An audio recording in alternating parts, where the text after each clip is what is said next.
साफ संदेश से मैं अनिल कौशिक। न्यूज़ अपडेट 7 बजे कार्यक्रम बादरा आसपास में आप सभी दोस्तों का स्वागत है। दोस्तों, कार्यक्रम की शुरुआत हमेशा की तरह मुख्य खबर से करेंगे और आज भी बात करने वाले हैं बादरा क्षेत्र की समस्याओं की और खबरों की विस्तार के साथ आपको बताएंगे। आपको दोस्तों प्रदेश की, देश की प्रमुख खबरों से भी अपडेट कराते हैं और क्या विशेष चर्चाएँ हैं देश में किस खबर को लेकर, उसके बारे में भी विस्तार से बात करके आपको बताते हैं। और दोस्तों, क्या खास दिवस है आज का, ये भी बताते हैं। इसके साथ मंडियों के भाव, मौसम के मिजाज के बारे में भी आज बताएंगे। और कुल मिलाकर दोस्तों हम शुरुआत करते हैं आज की मुख्य खबर जो बादरा पुलिस थाना में एक प्रेस कॉन्फ्रेंस पुलिस अधीक्षक द्वारा की गई। दोस्तों, इसका उद्देश्य जो है हरियाणा के एक बदमाश को गिरफ्तार किया गया, जो कि हरियाणा पुलिस द्वारा 25,000 का इनामी भी था और बिरानी थाना में भी उसके खिलाफ जो है कई केस दर्ज थे। तो दोस्तों, कुल मिला के इसका खुलासा किया गया और उद्देश्य साथ में ये भी था कि जिस प्रकार से नौर में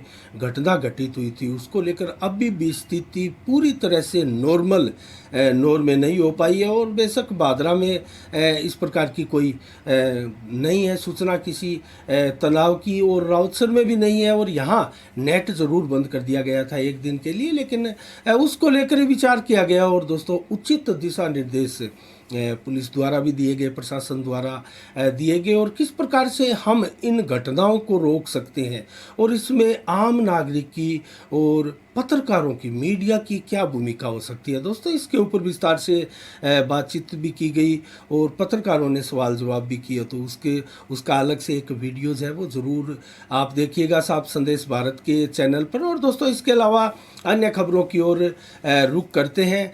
आज मंडी के भाव, मौसम के मिजाज भी आपको बताएंगे। और दोस्तों, जिस प्रकार से आज 15 मई का दिन लेते हैं, 15 मई को क्या विशेष दिवस है और किसकी जयंती है, किसका आज पुण्यतिथि है, तो इसके बारे में बताएं। दोस्तों, आज अंतर्राष्ट्रीय परिवार दिवस भी धूमधाम से पूरे भारत में मनाया जा रहा है। 1993 में इसकी शुरुआत हुई थी। और इसके अलावा महेंद्र सिंह टिकैत जो कि नेता है, किसान नेता माने जाते हैं, 2011 में उनका निधन हुआ था, तो उनकी पुण्यतिथि दोस्तों मनाई जा रही है। जॉनी वॉकर प्रसिद्ध फिल्मी अभिनेता, दोस्तों 1923 में उनका आज ही के दिन जन्म हुआ था। और माधुरी दीक्षित दो फिल्मी अभिनेत्री है, उनका भी 1965 में आज ही के दिन जन्म हुआ था।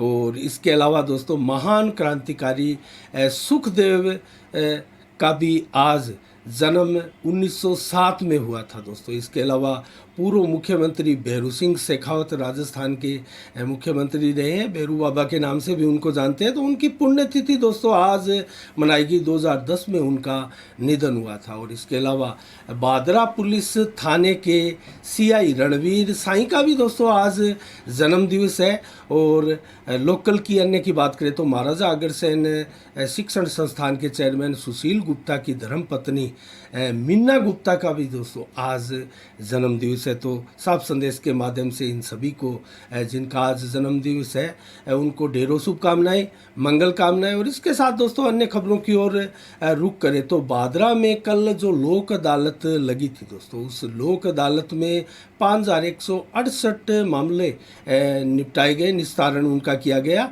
और इसको लेकर 2 बेंचों का गठन भी किया गया था। ये प्रक्रिया बहुत ही शानदार प्रक्रिया होती है दोस्तों। लोक अदालत की जो राष्ट्रीय लोक अदालत लगती है, उनमें वर्षों पुराने लंबित मामलों को भी निस्तारण कर दिया जाता है उनका। और प्रथम बेंच का मैं आपको बताऊं तो अध्यक्ष थे एडीजे कमल लोहिया और सदस्य इसमें रहे लीलाधर अग्रवाल। और इसके अलावा दोस्तों द्वितीय बेंच जो बनाई गई थी उसके अध्यक्ष स्वयं एसीजीएम सुनीता बेड़ा सज्जन के नाम से जो वो थी। और सदस्य इसमें तहसीलदार जय कौशिक भी रहे और राजेंद्र गोयल वरिष्ठ अधिवक्ता है, वो भी इसके सदस्य थे। तो न्यायालयों में और उपखंड मजिस्ट्रेट तथा तहसीलदार आदि से संबंधित जो कुल मामले थे दोस्तों लंबित, उनका निपटारा आज किया गया। और अलग अलग मैं आपको बताऊं तो इससे संबंधित जो प्रीलिटिगेशन संबंधी मामले थे दोस्तों 4,618 मामले थे। और इसके अलावा एडीजे कोर्ट में जो धन संबंधित मामले थे लेन देन के, वो 223 मामले थे। और इस प्रकार कुल समित मामले जो है 57 मामले थे और इनमें से 5168 का राजीनामे से निस्तारण किया गया। ये बहुत शानदार संख्या रही न्यायालय की और लगभग 1,04,01,504 का अवार्ड भी पारित इस अवसर पर कराया गया। तो इसको लेकर भी जो लाभान्वित हुए हैं दोस्तों, वो कहीं ना कहीं इनका पूरा भरपूर लाभ भी उठा पाए। और दोस्तों इसके बारे में वकीलों का भी कहना है कि लोक अदालत में जो पुराने मामले होते हैं उनका निस्तारण बहुत ही अच्छे तरीके से और रियायत देते हुए जो लंबित मामले हैं उनमें प्रताड़ित जो पक्ष होता है, पीड़ित पक्ष होता है, उसको विशेषकर रियायत और राहत प्रदान की जाती है। तो ऐसे मामलों में आप जब आपका अगर कोई मामला है तो दोस्तों इस प्रकार से लोक अदालत होती है, उसमें अपने मामले को आप ले जा सकते हैं और उसमें जल्दी से इसका निस्तारण भी किया जाता है। इसके अलावा दोस्तों 2-3 दिन तक जो है आने वाले दिनों में दोस्तों प्रचंड गर्मी से राहत मिलेगी और इसके संकेत मौसम विभाग द्वारा भी दिए गए हैं। और देश में बेशक दोस्तों आज भी 47 डिग्री से कहीं अधिक टेम्परेचर रहा था और कल भी 47 डिग्री से अधिक बादरा का टेम्परेचर रहा था। तो कुल मिला के चूरू में दोस्तों 23 साल का रिकॉर्ड टूटा था। 50.2 डिग्री टेम्परेचर 2 दिन पहले रहा था और अभी तक लगातार चूरू गर्म क्षेत्रों में स्थानों में अपना स्थान सुनिश्चित कर चुका है। और जिस प्रकार से दोस्तों मानसून आने की भविष्यवाणियाँ की जा रही है कि इस बार 15 से 20 दिन या 25 दिन पूर्व जल्दी मानसून आएगा, तो इसका कम से कम कारण यही माना जा रहा है कि जो मौसम में जो लगातार परिवर्तन आ रहा है दोस्तों, उसको इसका कारण माना जाता है। और मानसून केरल में इस वर्ष दोस्तों 27 मई तक आने की संभावनाएं मौसम विभाग द्वारा की जा चुकी है। और यही कारण है कि राजस्थान में अगर देखें तो दोस्तों यहाँ भी 7 से 10 दिन पूर्व ही मानसून आ जाएगा। और लगभग अगर देखें तो 3 हफ्ते का समय लगता है जब केरल में मानसून प्रवेश करता है भारत में, तो राजस्थान तक आने में तो 3 हफ्ते से संभवतः इस वक्त कम समय लगेगा और 2 हफ्ते में ही मानसून जो है वो राजस्थान में आ सकता है। और ये जो दोस्तों अनियमितता चल रही है और एक प्रकार से आज अगर बताए तो जियो मैग्नेटिक क्षेत्र जो है वो इसको अस्थिर बताया जा रहा है। और दोस्तों जो चुंबकीय सौर ऊर्जा की तरफ से आने वाली जो दोस्तों हवाएं हैं उनसे ये प्रभावित होता है। और इसी कारण दोस्तों मई महीने में जो गर्म लू और गर्म हवाएं चलती है उसका रीज़न भी यही है। तो मौसम दोस्तों आज जो है बहुत ही गर्म था और 48 डिग्री के करीब पारा छुआ तो नहीं, लेकिन बादरा में 47 डिग्री से पार हुआ आज मौसम का मिजाज। तो आज बताएं आपको कहाँ किस प्रकार का मौसम रहा। तो आज 46 से 47 डिग्री टेम्परेचर से ऊपर आज तापमान रहा। 18 से 25 किलोमीटर की रफ्तार से हवाएं भी आज दिन भर चली और बादल दोस्तों 50-60% आज दिन भर छाए रहे। तो सुबह ज़रूर आसमान बादलों से ढका हुआ था, देर शाम को फिर आसमान पर बादल छा गए थे। तो कुल मिला के मौसम साफ भी मान सकते हैं। और बादल जो थे वो परिवर्तनशील मेघ नहीं थे दोस्तों, निकट 1-2 दिनों में बरसात की संभावनाएं नहीं है। जैसा बादल देखकर अमूमन लोग कयास लगाते हैं कि अब बरसात आने वाली है। तो बरसात का जो आना का जो रीज़न होता है दोस्तों मौसम विभाग की माने तो अचानक जो चक्रवात बनते हैं उन चक्रवातों के चलते ही बरसात आती है। और ये सत्य है कि बहुत ज़्यादा प्रचंड गर्मी पड़ती है तो अचानक ये चक्रवात भी बनते हैं, क्योंकि हमारे नदी नालों से दोस्तों पानी सोख कर जो है आसमान में बादलों में चला जाता है भाप बनकर, और वही पानी फिर बरसात के रूप में हमें प्रचंड गर्मी के बीच में भी प्रदान करके राहत महसूस करवाता है। तो कुल मिला के दोस्तों कल 16 मई को जो है मौसम 32 से 39 डिग्री और दोपहर को 40 से अधिकतम 43 डिग्री टेम्परेचर रहेगा। तो कल रात मिलेगी और आने वाले 2-3 दिनों में राहत मिलेगी। 45 डिग्री से नीचे ही टेम्परेचर 2-3 दिन तक लगातार रहेगा और बादलों का आसमान में ढका रहना आप देखेंगे। तो कुछ राहत मिलने वाली है और हवाएं जो है वो भी दोस्तों 30 से 35 किलोमीटर की रफ्तार से चलते हुए आप देखेंगे। और बादल जो है कल दिन भर बादल आसमान से ढके हुए मिलेंगे, लेकिन उसके बाद में कुछ बादल छटेंगे। रात्रि को फिर आसमान बादलों से ढक जाएगा और 33 से 38 डिग्री टेम्परेचर कल रहेगा। तो इस प्रकार से दोस्तों मौसम का मिजाज आपने देखा। और इसके अलावा अन्य प्रमुख देश की खबरों की बात करें तो दोस्तों जिस प्रकार से ज्ञान व्यापी मस्जिद में वाराणसी में जो सर्वे की कार्रवाई कल भी हुई थी और आज भी हुई है, और आज दोस्तों जो सर्वे की कार्रवाई हुई वो कंप्लीट नहीं हुई, इसलिए वकीलों द्वारा बताया गया जो इन्वेस्टिगेशन जो सर्वे की टीम थी उन टीम द्वारा बाहर आकर बयान दिया गया कि सर्वे की कार्रवाई कंप्लीट नहीं हुई है। बेशक सर्वे अगर परसेंटेज में बताए तो 80% के करीब सर्वे कंप्लीट कर लिया गया है, और जिनमें गुंबद, ऊपर के कमरे, नीचे के कमरे और नीचे जो 4 तहखाने हैं और खंबे, सुरंग और पत्थरों का जो मलबा बना मिला था दोस्तों, उन सभी का एक प्रकार से वीडियोग्राफी भी हुई है, बारीकी से उसका सर्वे किया गया है। तो 80% सर्वे हो चुका है। 17 मई को कोर्ट में पूरी की पूरी रिपोर्ट सर्वे की पेश करनी है। कल ये सर्वे लगभग 1.5-2 घंटे के लिए 8 से 10 बजे संभावित हो सकता है, और तब जाके जो है सर्वे की कार्रवाई पूर्ण होगी। तो चारों तहखानों में दोस्तों 3 तहखानों में चाबियां थी, उनसे ताले खोले गए। एक की चाबी नहीं थी तो उसका ताला तोड़कर सर्वे किया गया, और एक जो तहखाना था दोस्तों उसमें जो है मैं आपको बताऊं सुरंग मिली है दोस्तों, तहखाने में सुरंग। और एक ऐसी दीवार भी चर्चा का विषय रही आज, क्योंकि जिस प्रकार से सूत्रों से जो खबरें बाहर आती है और जिस प्रकार से हिंदू पक्ष दावे करते हैं दोस्तों, उससे भी ये खबरें जो है वो फैलती हैं पूरे देश में, आप और हम तक भी जाती है। तो कुल मिला के दोस्तों जो सुरंग थी और एक जो नई दीवार थी जो संभवतः कब की चीनी हुई है ये तो जांच का विषय है, ये पता लगेगा कि कब थी, लेकिन वो नई दीवार थी। उसके पीछे बताया जा रहा है कि एक तहखाना भी हो सकता है, तो उसको लेकर जरूर चर्चा थी, और उसके ऊपर क्या डिसीजन होगा ये देखने वाली बात है।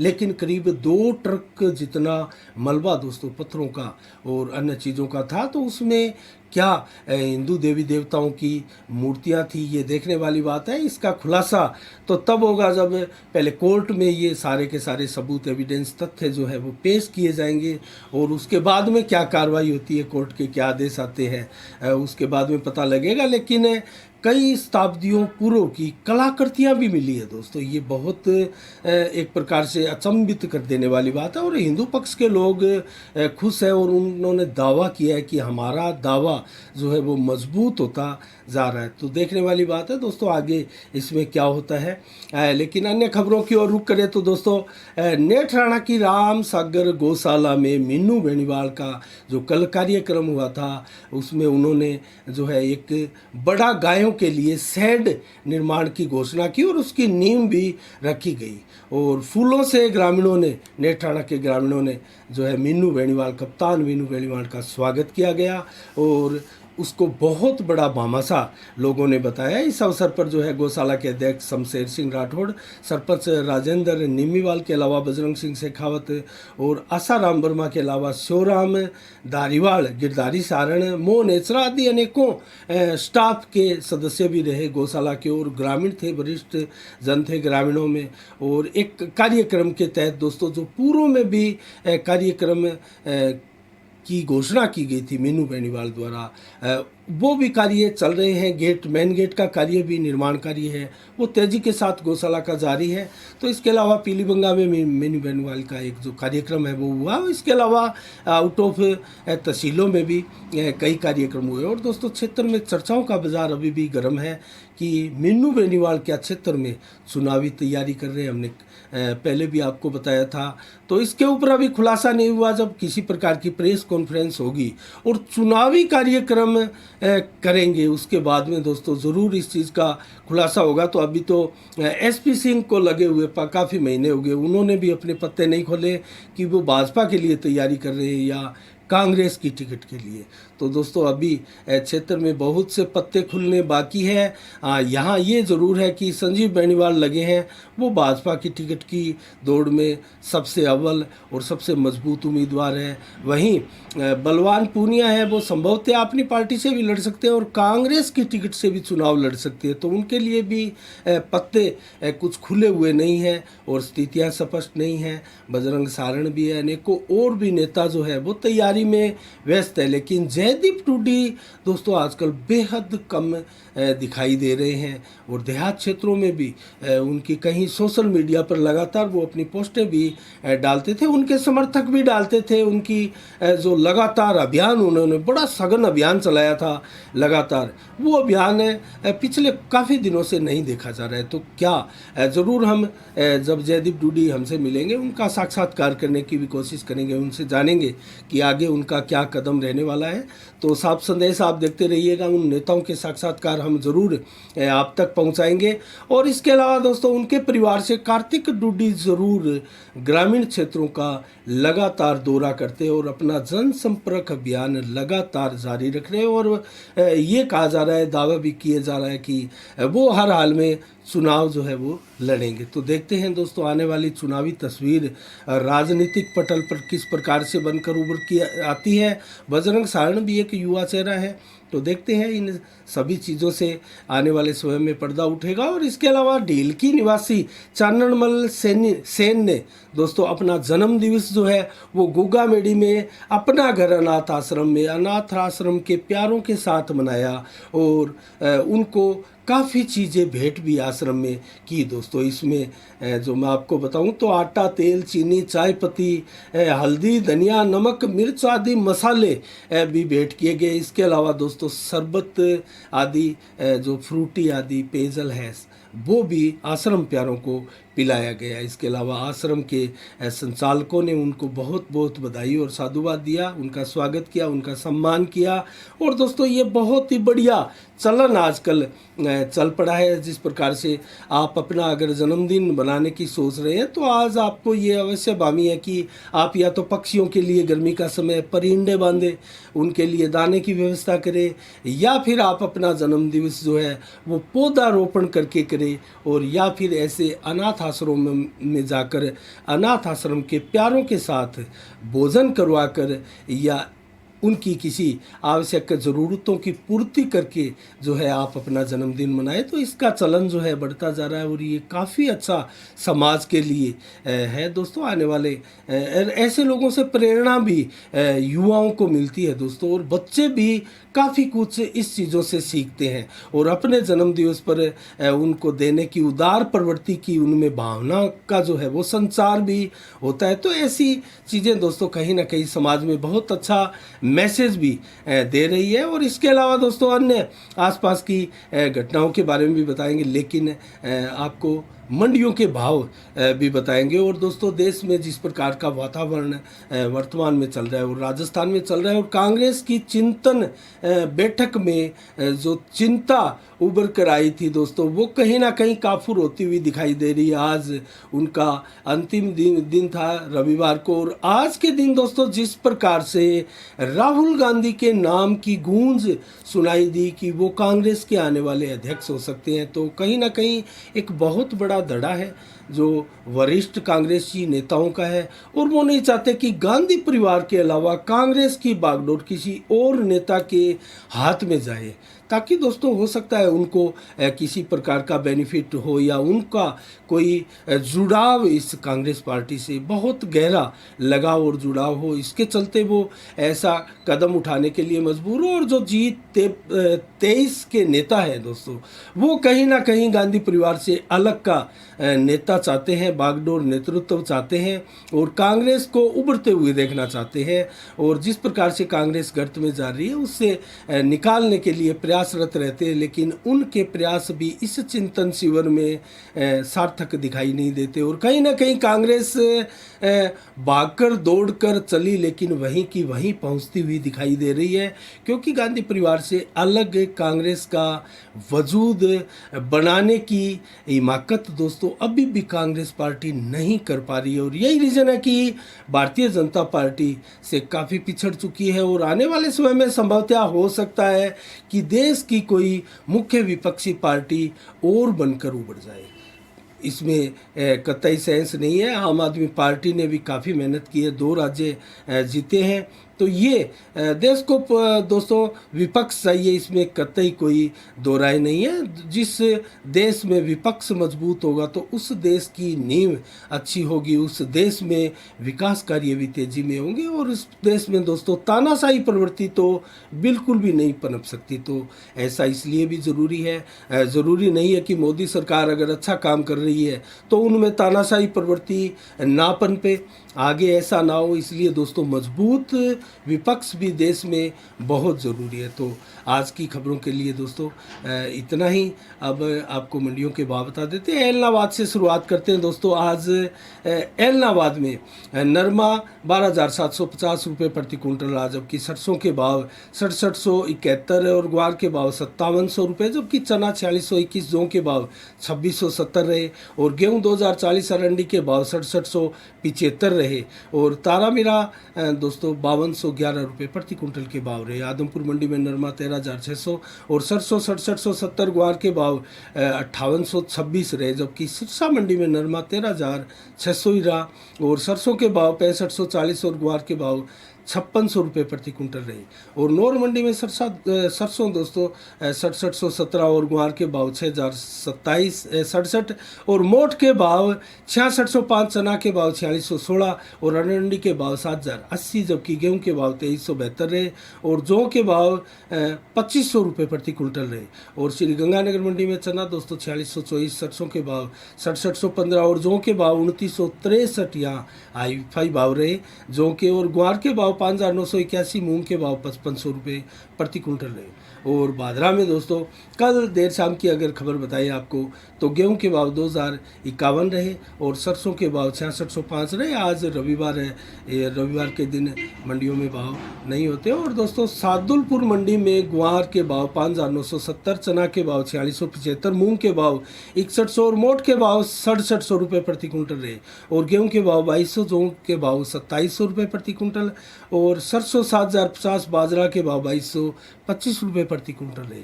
तो दोस्तों ये रहे आज के खास कार्यक्रम।